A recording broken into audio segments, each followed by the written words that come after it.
নমস্কার, আমি সায়ন ভট্টাচার্য। আমার ভাই রোহন ঘোষ। আমরা ছোটোখাটো কন্টেন্ট ক্রিয়েটার। তো আমরা যেটা ডিসিশন নিয়েছি কি আমরা মানে যেরকম কাজ হচ্ছে মন্দিরের ইতিহাস, ঠাকুরের ছবি, এগুলো বাদ দিয়েও অনেক রিল টিল যে বানাই ওগুলো বাদ দিয়েও আমরা ভাবছি এবার থেকে মিনি ব্লগ আনার চেষ্টা করবো। ছোটোখাটো, বেশি টাইমের নয়, প্রতিদিন বলে মানে মিথ্যা আশ্বাস দেবো না, প্রায়শই আসতে থাকে। এবারে প্রায়টা কবে হবে সেটা এটা পরের ব্যাপার, ওটা ভগবান জানবে, আমরাও জানি না, ভগবানই জানে। ঠিক আছে, তো ইগনোর মার এইসব ইগনোর মার। ছোটোখাটো ভাইরা পড়তে যাচ্ছে।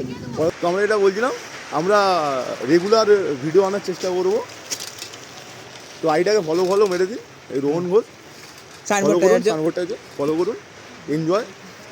এই ভদ্রভাবে তো ভিডিও আসবে না, এতটুকু বলছি। একটু ছ্যাবলামি হবে। একটু বেশি গাইস ভদ্র হয়ে যাচ্ছে, যেখানে আমরা কোনোদিনও ভদ্রই ছিলাম না। চলো লাইক, কমেন্ট, শেয়ার, সাবস্ক্রাইব সব কিছু করে দেবেন। হয়নি ভাই, ফলো।